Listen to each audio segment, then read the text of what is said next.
얼마부터? 창조 이후로 오늘 예배 제일 빨리 끝났지. 창조 이후로. 너무 아쉬워요, 목사님. 이야, 참 정말 참 이제 교수 출신이라서 이 말이 얼마나 잘하는지. 자, 결국은 우리가 천만 조직 혁명으로 모든 게 끝날 거 아닙니까? 예. 맞죠? 네. 혁명은 헌법 위에요, 헌법 아래에요? 헌법 위에 있습니다. 헌법 위에 있어요. 예, 혁명에 의해서 헌법이 비로소 만들어지는 경우가 많이 있기 때문에 와. 보통 혁명과 저항권 행사 네. 그런 헌법 위에 있다고 다 이해를 하고 있죠. 목사님. 예. 그래요? 네.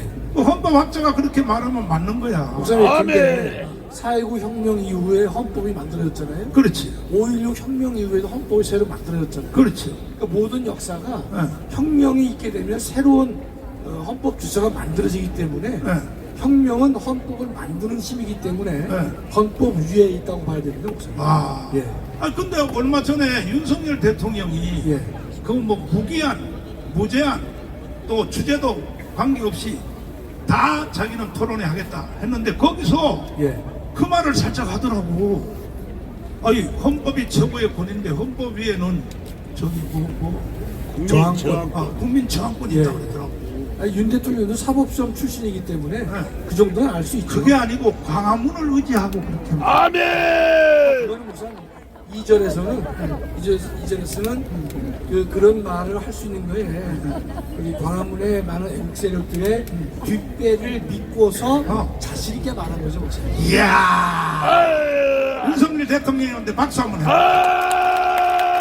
우리가 최후의 보루로 버티고 있으니까 여차하면 혁명으로 맞짱 뜬다 이다. 아멘. 저기 황교안 장관님, 혁명은 군인들이 해야 되는 거 아니에요? 저희가 해요. 네? 저희가 해요. 왜 우리가 해요? 아니, 군인들이 혁명을 해야지. 저 박정희 대통령처럼. 근데 네. 중진국 이상에서 네. 군사 쿠데타가 네. 혁명으로 성공한 예가 없습니다. 아, 그래서 우리 국민들 수준이나 여러 가지 환경이 저는 뭐 개인적으로는 군이 그렇게 가볍게 움직여서도 안 된다고. 내가요 정답을 미리 가르쳐 줄 테니까 그대로 대답하세요. 군인들이 하면 반드시 피 흘리는 일이 생깁니다. 그 말을 하죠. 맞습니다. 피 흘리지 않고 네. 무혈 혁명이 네. 가장 중요한 거고. 요게 광화문만이 할 수 있다. 뭐 저희들 지금 저는 성공하기 직전까지 갔다 오고. 와 박수! 목사님 잠깐만 혁명을 군인만 생각하시는데 아니 우리나라에서도 4.19 박이가 뭔 혁명을 아니, 하려고 그래 박이가. 4.19 혁명은 일반 국민이 했어요, 목사님. 학생이 했지. 학생이 했잖아요. 아, 군인이 한 게 그렇구나. 아니에요, 목사님. 아, 맞네. 예. 그러니까 5.16만 군인들이 했네. 그죠. 5.16은 군인이 주체가 됐지만 네. 4.19는 일반 시민이 주체가 돼서 나라를 바로 세운 것이죠. 그러니까 저 이승만도 결국 혁명으로 나라를 세웠는데 그것도 국민혁명을 한 거 아니에요? 그렇습니다. 오, 광희도 뭘 아시네. 개인들 혁명을 해가지고 개인 이동, 헌법을 예. 새로 써야 돼. 이 세상을 개인 이렇게 헌법이 어지럽힌 놈이 네 놈이잖아. 그래서 요즘 열심히 개인 헌법을 수정하고 있습니다. 근데 점점 저 이재명 세력들이 지금 4번 했는데 그렇죠. 숫자가 줄어들어. 거기에 대해서 좀 제가 좀 말씀드리면 왜 줄어들어? 이재명이 지금 맨 처음 했던 게 17,000입니다. 경찰 추산이 12월 2일 날, 그 다음에 12월 9일 날 했던 게요 15,000이고요. 그 다음에 지난주 했던 게 15,000이고요. 아, 그 다음에 어제는 사실 내일 정말 중요한 집회 선거가 있는데도 불구하고 7,000명도 안 나왔어요. 그리고 또 하나는 제가 알기로는 이재명 연설에서도 이미 이재명의 절망감을 느낄 수 있는데 하면서 저 신혜식 걸로 신혜식 와서 나는 죽지 않는다 그랬습니다. 그 이야기는 죽는다는 얘기고 그 다음에 최민희는 뭐라 그랬냐면은 이제 만약에 비명계 떠들면 내가 죽여버리겠다 했는데 그 이야기는 뭐냐면 민주당이 내부에서 분열되었다는 이야기고요. 하하. 또 굉장히 중요한 게 있습니다. 지난 박근혜 대통령 탄핵은 박근혜 대통령이 스스로 사과하면서 무너졌는데요. 윤석열 대통령은 12월 5일날 사실상 투쟁을 선언했거든요. 허하. 그런데 MBS라고 전국 지표사 굉장히 중요한 조사가 있습니다. 4개 여론조사 기관에서 매주 하는데요. 거기서 거의 10% 가까이 올라버렸습니다. 윤석열 대통령 지지도가요. 윤석열 대통령이 광화문에 힘을 얻고 투쟁을 선포하니까 오히려 국민들이 결집되고 있는 겁니다. 이재명은 망해가고 있고 오히려 우리는 커져갖고 힘을 얻고 있습니다. 이것이 지금 우리 혁명이 이기고 있다는 증거입니다. 목사님. 장모님, 안경 벗어봐. 햇빛 한번 쳐. 제가 아까도 뜨거워 할 때. 목사님 말씀 드릴 때 참 마음이 아팠어요. 안경도 안 쓰시고 나 이거 모자 안 쓰시고 오늘 국수 제가 참 속이 상해서 좀 안타까웠는데 너 조금만 내리면 되는데 바울이가 멍청해가지고 안 내려가지고. 그 요나의 박농풀을 바울 장로가 모르는 것 같아요. 조금만 내리면 되는 거. 요나서도 다 알고 천들을 그리고 신학대학 교수들이 밥을 못 먹어. 요나서도 박능풀도 다 아시고 아니 목사님 신학교 교수들이 밥을 잘 먹는 게요. 예수님이 근데 성령으로 잉태하지 않았다고 떠드니까 아담과 이브가 실존 인물이 아니라고 떠드니까요. 근데 사실이요. 밥은 먹잖아요, 그 인물. 신학대학 교수들이요. 이 월급 있잖아요. 서울대 교수들보다 더 세요. 신학대학 교수들은요 무조건 1,000만 원씩해요. 월 1,000만 원씩 받아요? 월 1,000만 원 받아. 아유 그놈들 아유. 사실이니까.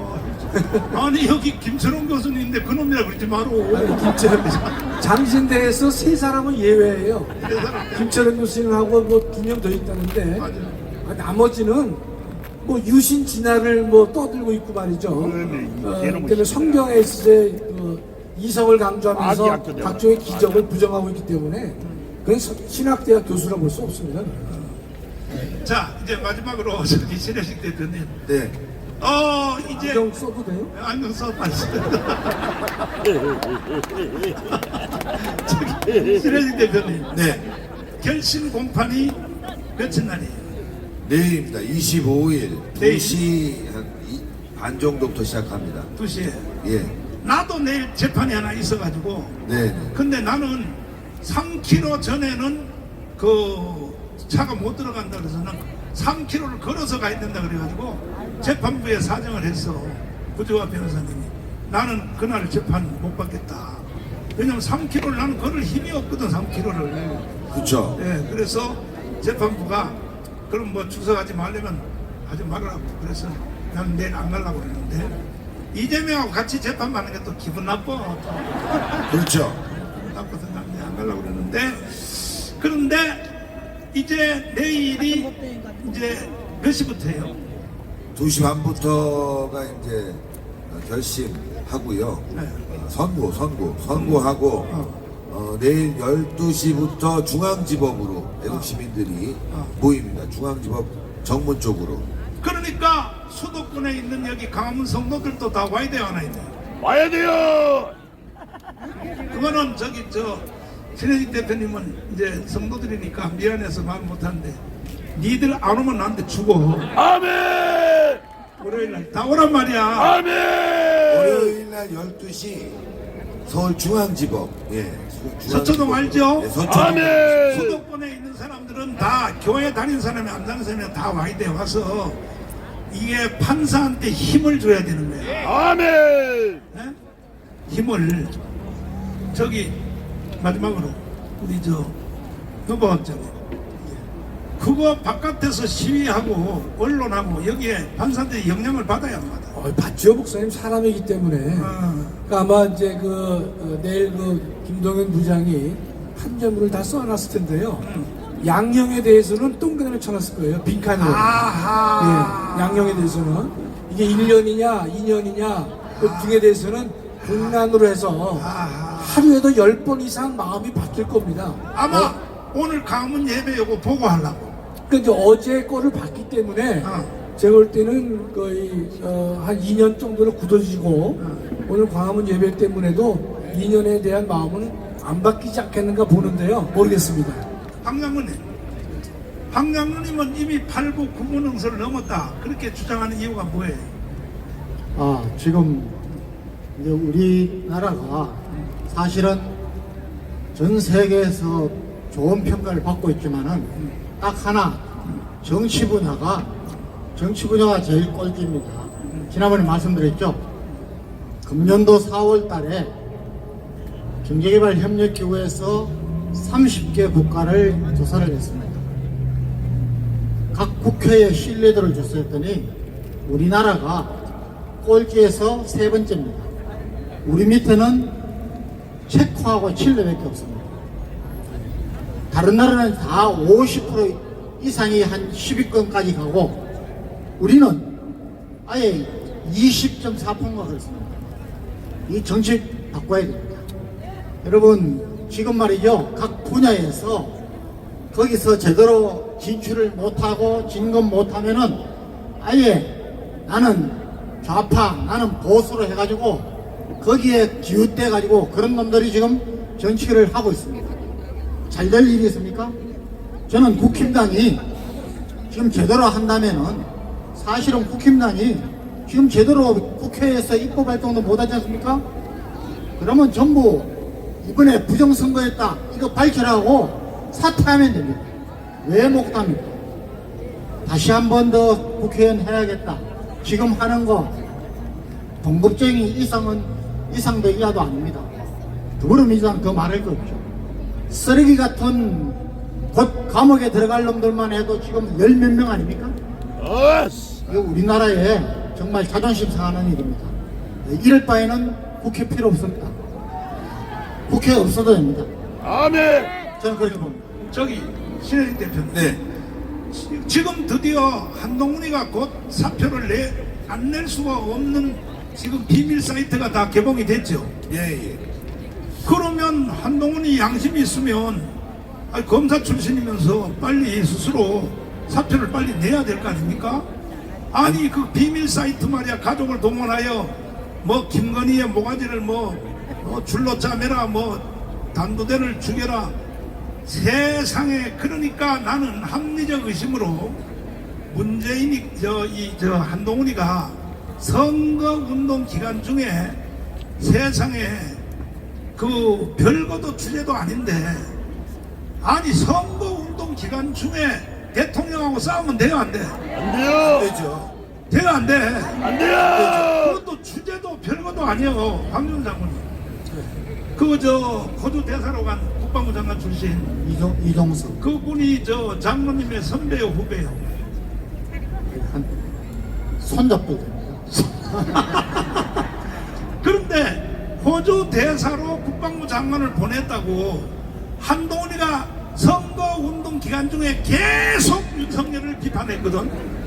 그러면 국방부 장관 출신이 호주 대사로 다른 데도 대사로 간 사람 많은데 호주에 대사로 보낸 이유가 뭡니까? 왜 보내고 있습니까? 여러분 잘 아시다시피 문재인 정권 때 미국, 일본, 인도, 호주가 쉽게 하면 공조 체제를 유지했습니다. 우리나라에 들어오라고 그렇게 얘기했습니다. 안 들어갔습니다. 그런데 지금 인도 태평양에서 중국을 맞서려면은 이런 게 필요한 거죠. 그러니까 국방장관을 지낸 이종석을 보낸 것은 그런 중대성하고 그 다음에 지금 여러분 호주가 우리나라의 방산 수출에 아주 큰 비중을 차지하고 있습니다. K9 자주포. 우리 걸 많이 싸웁니까? 그러니까 그런데 이런 여러 가지를 생각을 해서 대사를 내보내는 거죠. 그렇지. 대사는 원래 1급지, 2급지, 3급지 이렇게 있습니다. 그런데 여러분 중국만 생각하십시오. 중국이 우리나라에 일부러 아주 제일 직급이 낮은 놈들을 보냅니다. 이것은 국제 외교적으로 여러 가지 고려를 해서 보내는 겁니다.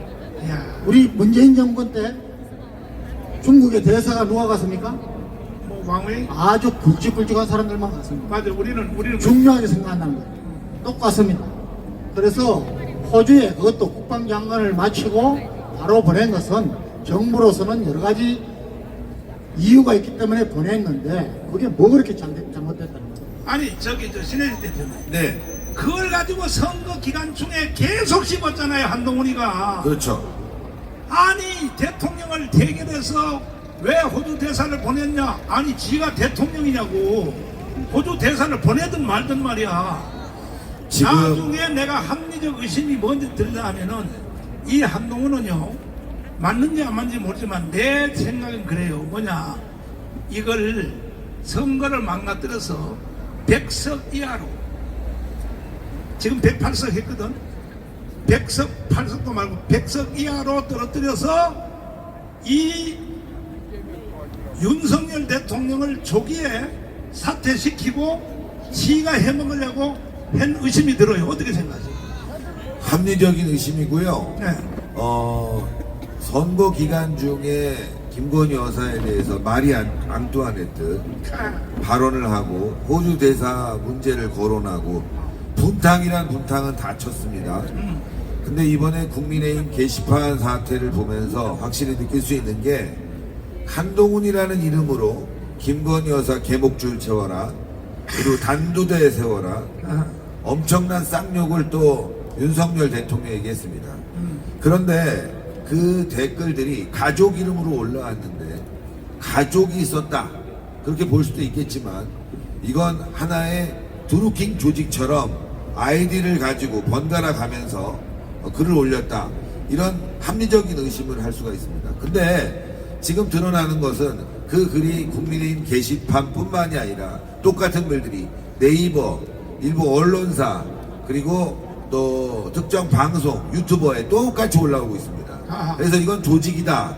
그래서 취재를 하고 조사를 해봤더니 이 조직은 과거 민주당 조직이고 이들은 안희정 또 그리고 민주당 내 세력들을 지지했던 아주 전문적인 여론 조작 팀이었다라고 의심을 하고 있습니다. 그렇게 본다면 이번 댓글에서 올라온 글들을 꼼꼼히 보면 왜 윤석열 대통령을 욕하고 왜 김건희 여사를 욕하고 왜 총선에서 김건희 여사가 대통령과 각을 세웠는지가 답이 나오는 게 이들 조직 자체, 한동훈 주변에 있는 김경률 등등등 해갖고 모든 사람들이 좌파로 포진돼 있고, 그리고 조직마저도 이런 여론 조작팀마저도 좌파로 구성되어 있기 때문에 이들의 목적은 결론적으로 국민의힘과 보수를 무너뜨리고 윤석열 정부를 무너뜨려서 그들이 원하는 목적이 뭐겠습니까? 결국 민주당이 권력을 잡는데 저는 한동훈이 주도 세력이 아니라 한동훈이 이용당했다. 지금도 저 한동훈은 아직도 그것도 모르고 지금 대통령과 싸우고 있다가 지금 아마 땅을 치고 후회할지도 모르겠는데, 인간성은 제가 뭐 여러분들께 여러 번 말씀드렸지만 절대 한동훈은 나가지 않습니다. 이게 지금 실체적으로 드러났는데 경찰에 자료를 제출해야 되지 않습니까? 지금 경찰에 자료를 제출 거부하고 있습니다. 한동훈이가. 지금 한동훈은 예. 뭐라고 변명하고 있어요? 지금 뭐라고 그랬냐? 천여 개의 글 중에서 심한 비방의 글은 14개 뿐이 없다. 이게 말이 됩니까, 여러분들? 14개 뿐이 없기 때문에 아무 문제가 없고, 당원에 대한 명부, 이거는 경찰에 넘길 수 없는 중대한 정보다라고 해서 넘기지 않고 있습니다. 아니, 정말 어이가 없죠. 가족들이 댓글을 달았다는 것에 대해서는 인정을 해요, 안 해요? 안 하고 있습니다. 그래서 국민의힘 국회의원들이 그 부인한테 물어보면 금방 나오는 건데 왜 답변을 안 하냐? 그러면 이제 빤스런 하고 있죠. 속된 말로 옷 갈아입다 도망치듯이 도망치고 있습니다. 기자들도 도망쳐, 질문하면 도망쳐. 그러면서 한다는 얘기가 1000개 글 중에서 14개 뿐이 비방글이 없었다, 문제가 없다, 이렇게 지금 가리고 있는데, 여러분들 1000개의 글이 모두 윤석열 대통령을 비난하는 글입니다. 아니 실질적으로. 근데 압수수색을 경찰이 했는데 압수수색을 거부했죠. 당당하면 다 공개를 해야지. 경찰은 자료 공개 자료를 보존하라고 요청을 하고, 그리고 자료를 달라고 하고 있습니다. 그러면 압수수색 하기 전에 한동훈 관련 글, 가족글 관련 글에서 자료 제출을 요구했는데 한동훈이가 국민의힘에게 이거 자료 제출하지 마라, 정당법 위반이다 그래서 지금 거부를 하고 있는 상황입니다. 근데 이제 마지막으로 신의 한수는 미리 이미 벌써 복사 다 해놨죠. 다 해놨고요. 그 조직까지 다 알아냈습니다. 와! 예. 이건 바로 전가원 목사님이 지원해줬기 때문에, 후원해줬기 때문에 저희가 철저히 준비했다. 한동훈은 빠져나갈 길이 없습니다. 이번 기회에 국민의힘을 살리고 국민의힘을 자유통일당이 확실히 손을 잡고 가야 됩니다. 점령하고 싸우는 것 같으니까 우리가 연대해야 됩니다. 광화문과 애국 세력이 연대를 해야 되는데 그 중심에 바로 전광훈 목사님이 있고 한동훈은 꼭 퇴출시켜야 됩니다. 아니 저기 한동훈 아는 사람 통해서 좀 물어봐요. 왜 그 댓글에 정광훈을 왜 욕을 했냐고. 그것 좀 한번. 왜 그게 나를 욕을 답이 했을까, 나왔습니다. 댓글에. 네. 전광훈 목사님을 비난한 이유가 뭐냐면 한동훈에게 물어봤답니다. 아니 거기에는 왜 다 윤석열 대통령 욕을 하고 있는데 일부 그러니까 옆에 있던 그 최고위원이 한동훈 욕하는 사람도 있다 이렇게 얘기를 했대요. 그랬더니만 한동훈이 또 옆에 있다가 그거는 자통당이에요 이렇게 얘기했다고 합니다. 이건 최고위원회에 있는 정보를 그대로 최고위원에게 들은 아니 건데 자통당이 자유통일당이 나를 욕을 했다고? 자기를 욕했다고. 자기 욕하는 거는 다 자통당이다. 그러니까 논리는 뭐냐면 윤석열 대통령을 비방하건 자기를 비방하건 이거를 다 아니 조사하자. 그런다고 왜 나를 욕을 하냐고. 왜 그러니까요. 나를. 얘네들 그 한동훈 쪽에서 얘기 나오는 거는 왜 그러면 전광훈 목사님을 비난하고 비판하고 있느냐. 그건 바로 지금 민주당 세력이 국민의힘에 들어와서 댓글을 달면서 광화문과 전광훈 목사님만 없으면 국민의힘을 쉽게 무너뜨리는데 맞지. 이게 보니까 국민의힘은 아무것도 안 하는데 밖에서 전광훈 목사님과 광화문 세력이 싸우고 있네. 이재명을 구속시켜야 되는데 광화문에 모여야 되는데 광화문 중심을 딱 들어받고 있네. 그래서 지속적으로 한동훈과 그리고 국민의힘 국회의원들에게 압력을 가하기 위해서 목사님을 욕을 하고 있고 광화문에 국민의힘이 나오지 못하게끔 압력을 넣고 있는 겁니다. 야, 지금 오늘도 여기 지금 유튜브 성도들이 10,000개가 넘었어요. 기록을 해요, 기록. 그리고 오늘도 이 예배가 점점 더 늘어났어요. 결국은 광화문 주일 예배로 승부가 날 것 같아요. 아멘. 동의하십니까? 아멘. 다음 주일날은 아예 10명씩 다 데리고 다 나와서 승부를 빨리 해버리자고. 아멘. 아멘.